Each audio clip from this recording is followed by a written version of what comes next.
Para seduzir uma mulher com sucesso, isso precisa acontecer.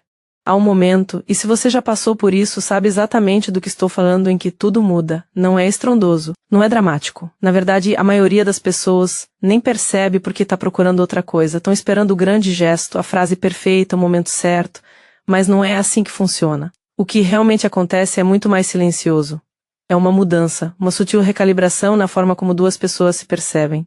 E uma vez que isso acontece, tudo o que vem depois parece quase inevitável. A conversa flui de forma diferente. A energia entre vocês muda. O que parecia incerto, de repente parece ter impulso. Mas eis o que torna isso interessante: a mudança não acontece com alguém, acontece dentro de alguém. E a pessoa que cria as condições para essa mudança geralmente não tem ideia de que está fazendo isso. Ela simplesmente está sendo de uma certa maneira, existindo em uma certa frequência, apresentando-se com uma qualidade particular de presença que permite que algo se desbloqueie na outra pessoa. É isso que quero explorar hoje. Não se trata de técnica, não se trata de táticas, não se trata dos conselhos superficiais que inundam a internet e raramente produzem resultados reais. Quero falar sobre o que realmente acontece por trás de tudo isso. A mecânica mais profunda de como a atração se forma entre duas pessoas.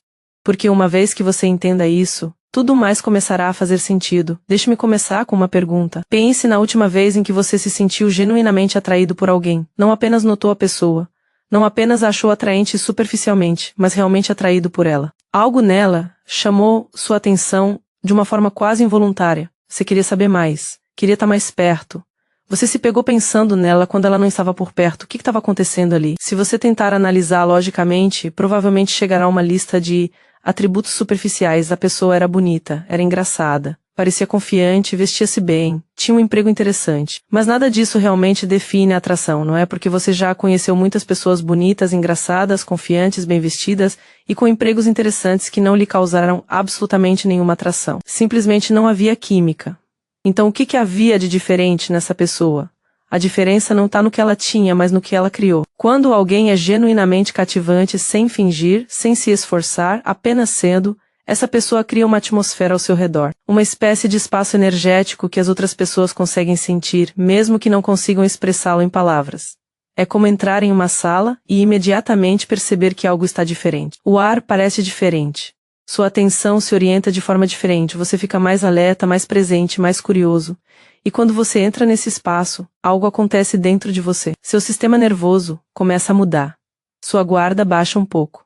As máscaras sociais que você costuma usar começam a parecer menos necessárias. Você se torna mais você mesmo, paradoxalmente, na presença de alguém que é plenamente autêntico. Essa é a base de tudo que vem a seguir, não técnicas, não estratégias, não sequências de comportamento memorizadas. Apenas a criação de uma atmosfera que permite que a outra pessoa se experimente de uma maneira diferente. E aqui está o que a maioria das pessoas entende completamente errado. Elas pensam que atração é algo que você faz com outra pessoa. Algo que você fabrica através da combinação certa de palavras e ações. Elas pensam que, se conseguirem encontrar a abordagem certa, a frase de abertura certa, a sequência certa de movimentos, podem fazer alguém se sentir atraído por elas. Mas isso está ao contrário, completamente ao contrário. Atração é algo que acontece dentro de outra pessoa quando certas condições são atendidas. Seu trabalho não é fazer com que alguém se sinta atraído por você. Seu trabalho é criar as condições para que a atração se torne possível, para que ela possa surgir naturalmente, para que a própria psicologia da outra pessoa faça o trabalho por você. A distinção parece sutil, mas muda completamente a forma como você aborda isso. Vamos falar sobre como essas condições realmente se manifestam. E quero deixar claro, não se trata de etapas que você segue em ordem. São mais como dimensões da presença que precisam operar, simultaneamente. Quando operam, a mudança acontece. Quando não operam, não importa o quanto você se esforce. A primeira dimensão é algo que chamo de presença desapegada. Isso é mais difícil de alcançar do que parece, porque a maioria das pessoas, quando está perto de alguém por quem se interessa, se apega imediatamente aos resultados. Elas querem que tudo dê certo. Querem ser queridas. Querem que algo aconteça. Querem validação. Querem conexão. Querem não se sentir rejeitadas. E todo esse desejo, mesmo quando é completamente interno mesmo, quando você acha que está escondendo bem, cria uma espécie de pressão. Sutil, mas palpável. A outra pessoa consegue senti-la, mesmo que não consiga nomear o que está sentindo. Há algo na sua energia que se estende em direção a ela, pedindo algo, esperando por algo.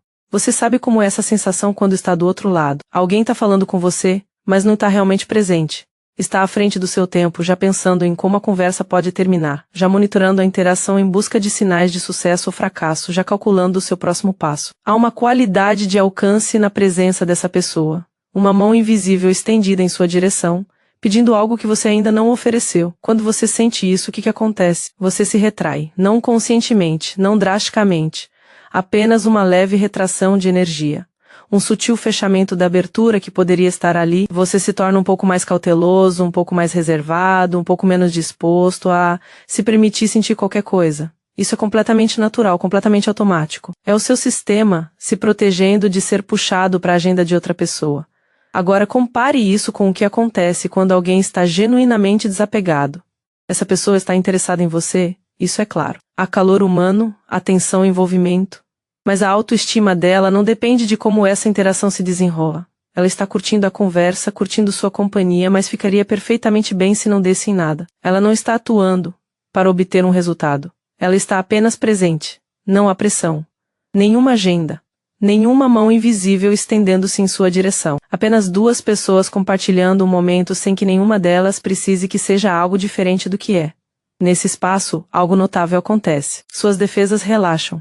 Você se torna mais curioso, mais disposto a se entregar, mais aberto a realmente sentir algo, porque não há nada de que se proteger, ninguém está tentando tirar nada de você. Você pode simplesmente ser. Este é o paradoxo que confunde tantas pessoas. Quanto menos você precisa de um resultado específico, maior a probabilidade de obtê-lo. Mas aqui está a chave. Isso absolutamente não pode ser fingido. Você não pode fingir ser desapegado enquanto secretamente está desesperado. O sistema nervoso das outras pessoas é sofisticado demais para isso. Elas te leem em um nível muito abaixo da consciência. Elas percebem a incongruência instantaneamente, mesmo que não consigam nomear o que estão sentindo. A única maneira de realmente incorporar a presença desapegada é, ser de fato desapegado. O que significa fazer o trabalho interno de construir uma vida que não dependa de nenhuma pessoa ou resultado específico para ter sentido e realização. Significa ter opções genuínas, ou pelo menos uma satisfação genuína com a sua vida como ela é. Significa estar bem, realmente bem, não fingindo estar bem, com as coisas não dando certo. É por isso que o conselho de simplesmente ter confiança é tão inútil. Confiança não é algo que você simplesmente decide ter. É um subproduto do trabalho profundo de construir um eu que não precisa de validação externa para se sentir bem. Esse trabalho não pode ser ignorado. E até que seja feito, todas as técnicas do mundo não vão te ajudar. A segunda dimensão é o que eu considero profundidade sem exposição.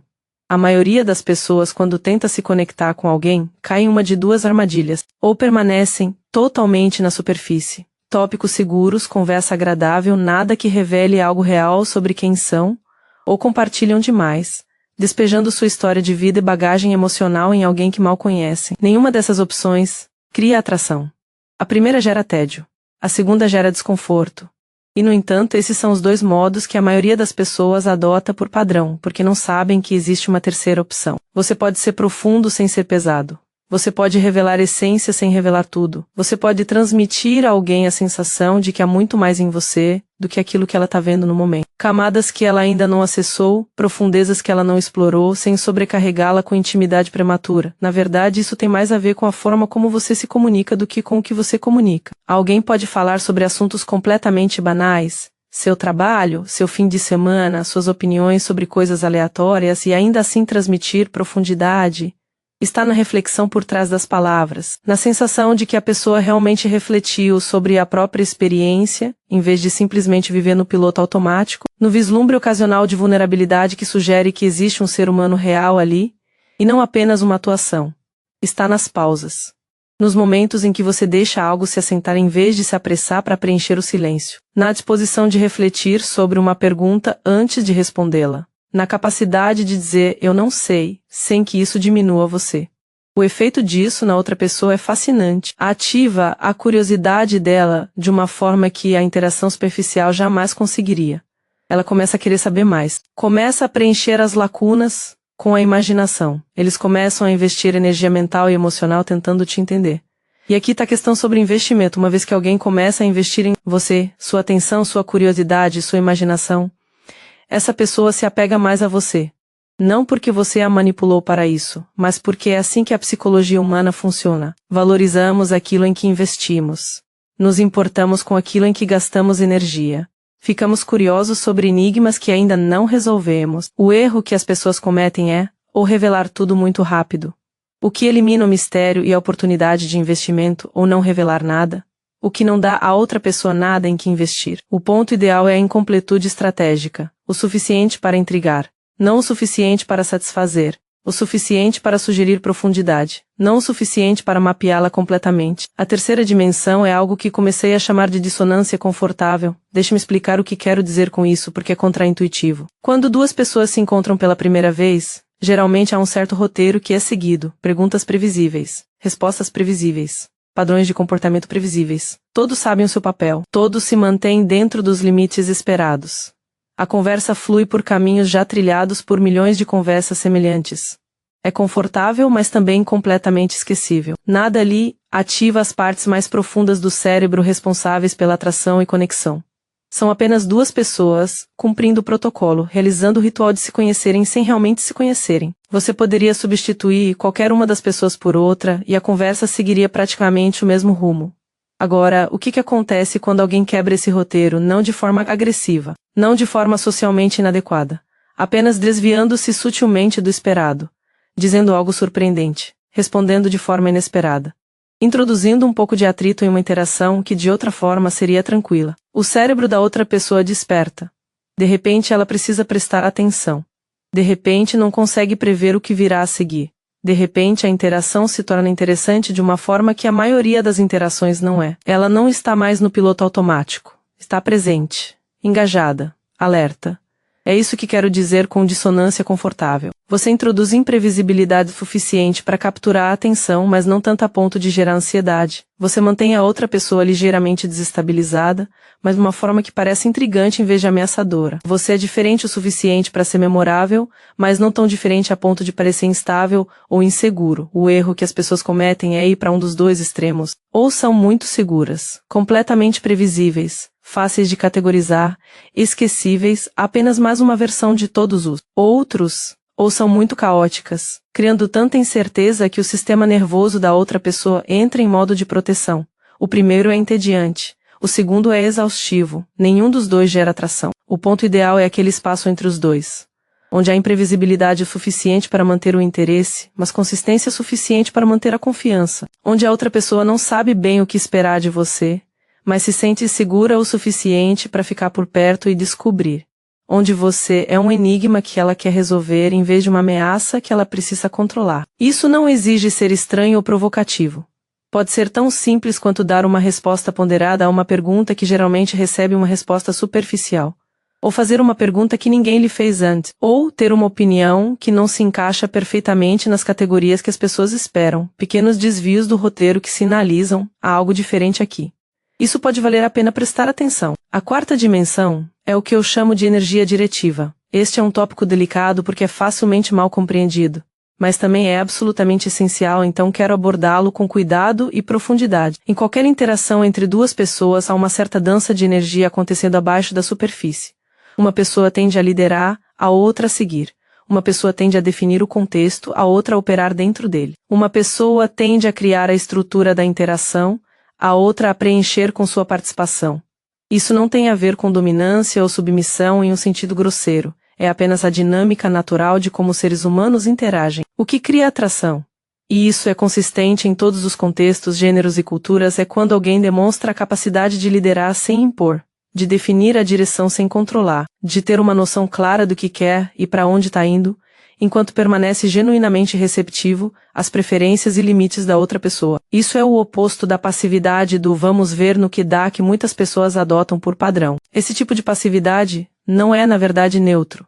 Não cria espaço para possibilidades. Apenas transfere o peso da direção para outra pessoa, o que geralmente não lhe faz bem. Faz com que ela sinta que está fazendo todo o trabalho, como se fosse a única a investir energia para que algo aconteça, como se fosse a única que realmente quer alguma coisa. A energia diretiva, por outro lado, comunica algo muito diferente. Ela diz: eu sei o que quero, tenho clareza sobre para onde estou indo. E convido você a vir comigo, se isso lhe interessar. Há clareza nisso. Confiança, propósito, mas também receptividade genuína. A direção é oferecida, não imposta. O convite é genuíno, a pessoa pode recusá-lo sem consequências. Quando alguém vivencia isso, sente um alívio. Não precisa decifrar o que está acontecendo. Não precisa conduzir a interação. Não precisa adivinhar o que você quer ou tentar ler sua mente. Pode simplesmente relaxar e participar a partir desse ponto de vista. Isso é incrivelmente atraente. Clareza é atraente. Direção é atraente. Estar perto de alguém que sabe o que quer e não tem medo de ir atrás disso é atraente. Cria uma sensação de estar em boas mãos. De estar com alguém que sabe o que está fazendo. De não precisar se esforçar tanto apenas para que a mecânica básica da interação funcione. Mas novamente não posso enfatizar isso o suficiente, não pode ser fingido. Se você estiver demonstrando autoridade enquanto na verdade está apavorado com a rejeição, essa incongruência transparecerá. A pessoa perceberá que sua confiança é uma máscara. E isso criará exatamente o efeito oposto ao que você deseja. Eles sentirão a discrepância entre o que você projeta e o que você realmente vivencia, e essa discrepância fará com que confiem menos em você, não mais. A quinta dimensão é talvez a mais importante, e também a mais negligenciada, a regulação emocional. Eis o que quero dizer com isso. Toda interação entre duas pessoas é também uma troca de estados emocionais. Os sistemas nervosos não são isolados. Eles estão constantemente se lendo, constantemente se influenciando, constantemente se sincronizando ou se desvinculando. Quando você está perto de alguém ansioso, parte dessa ansiedade é transferida para você. Quando você está perto de alguém calmo e centrado, parte dessa calma é transferida para você. É assim que os seres humanos funcionam. Está embutido em nossa biologia. Agora, o que isso significa para a atração é profundo.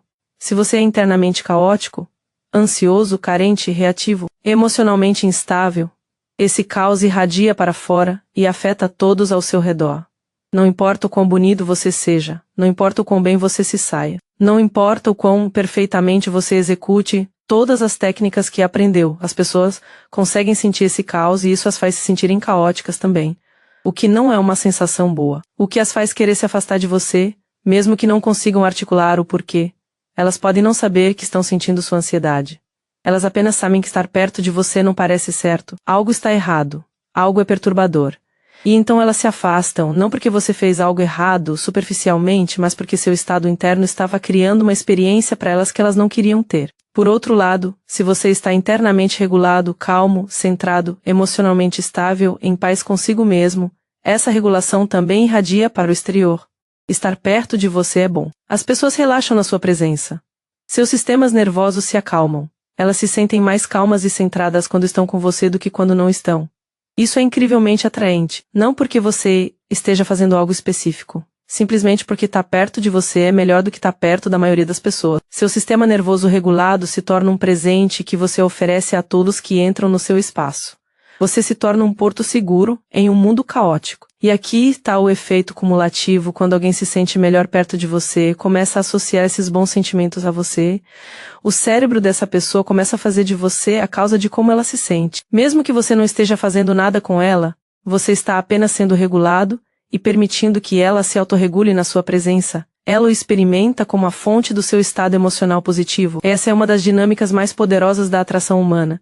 E quase ninguém fala sobre isso. Todos estão focados no que dizer, no que fazer, em como se comportar. Mas a questão mais profunda, aquela que realmente determina os resultados, é: como é estar na sua presença? Que experiência emocional você está criando para outra pessoa simplesmente por estar ali? Se você puder responder essa pergunta honestamente, e se não gostar da resposta, é aí que o verdadeiro trabalho começa. Não é aprender novas técnicas, não é memorizar novos roteiros, mas desenvolver capacidade de regular o próprio sistema nervoso, de forma tão completa que a sua presença se torne inerentemente calmante, inerentemente atraente, inerentemente valiosa. Vamos juntar tudo isso. A mudança que acontece quando a atração se concretiza não é mágica. Não é aleatória. Não é sorte, química ou algum fenômeno inexplicável que acontece ou não. É o resultado da presença de condições específicas. Condições que criam um espaço onde a outra pessoa se sente segura o suficiente, intrigada o suficiente, engajada o suficiente para se abrir à possibilidade de sentir algo. Essas condições são presença desapegada, profundidade sem revelar segredos, dissonância confortável, energia diretiva e regulação emocional. Nenhuma dessas técnicas pode ser aplicada superficialmente. Não dá para fingir nenhuma delas. São todas formas de ser que exigem um desenvolvimento interno genuíno. O que é frustrante para quem quer soluções rápidas, respostas fáceis e palavras mágicas que farão alguém gostar delas. Isso não existe, nunca existiu, mas também é libertador, porque significa que o caminho para se tornar mais atraente é o mesmo que o caminho para se tornar um ser humano mais completo, centrado e autoconsciente. Significa que o trabalho que você faz em si mesmo não está separado dos resultados que deseja nessa área da vida, é a causa direta desses resultados. Significa que você não precisa se tornar outra pessoa, ou aprender a se comportar de maneiras que pareçam inautênticas. Você só precisa se tornar mais plenamente você mesmo, mais profundamente você mesmo, mais expressivo como você mesmo. Você não precisa memorizar roteiros, você não precisa atuar, você não precisa fingir ser alguém que não é. Você só precisa fazer o trabalho mais profundo de se tornar alguém cuja presença naturalmente cria as condições para conexão. Eis o que é interessante sobre essa estrutura, ela se aplica independentemente do contexto. Seja você conhecendo alguém pela primeira vez ou conhecendo a pessoa há anos. Seja você tentando iniciar algo novo ou reacender algo antigo. Seja você jovem ou não tão jovem. Seja você se considerando naturalmente carismático ou socialmente desajeitado. Os princípios fundamentais permanecem exatamente os mesmos. Porque a atração não se trata de você impressionar a outra pessoa. Não se trata de provar seu valor, demonstrar sua importância ou convencê-la de que você é bom o suficiente. Trata-se de você criar um espaço onde ela possa sentir algo. Onde ela possa se experimentar de uma forma diferente. Onde ela possa acessar partes de si mesma que geralmente permanecem adormecidas em interações comuns. Quando você entende isso, tudo muda. Você para de tentar provar seu valor, você para de representar, você para de tratar a atração como um quebra-cabeça a ser resolvido pela combinação certa de movimentos ou um jogo a ser vencido por uma estratégia superior. Em vez disso, você se concentra na única coisa que realmente pode controlar quem você está sendo e como está na sua presença. O resto se resolve sozinho. Compreender essas condições não significa forçar nada a acontecer. Significa simplesmente reconhecer o que realmente cria o espaço para a atração surgir. Saber que, quando você incorpora essas qualidades, algo muda na forma como as pessoas o percebem, mas eis o que é interessante: uma vez iniciada essa mudança, ela não permanece invisível. Isso começa a se manifestar no comportamento, muitas vezes de maneiras que a outra pessoa nem percebe. Há pequenas coisas, quase imperceptíveis, que acontecem quando a mente de alguém começa a divagar sobre certos assuntos. Mudanças sutis, em como a pessoa olha para você, em como se posiciona, no que diz e no que não diz. A maioria desses sinais passa completamente despercebida porque não se parecem com o que as pessoas esperam que seja a demonstração de atração. O próximo vídeo explica exatamente quais são esses comportamentos, os sinais inocentes e fáceis de ignorar de que alguém já está imaginando mais do que expressando em voz alta.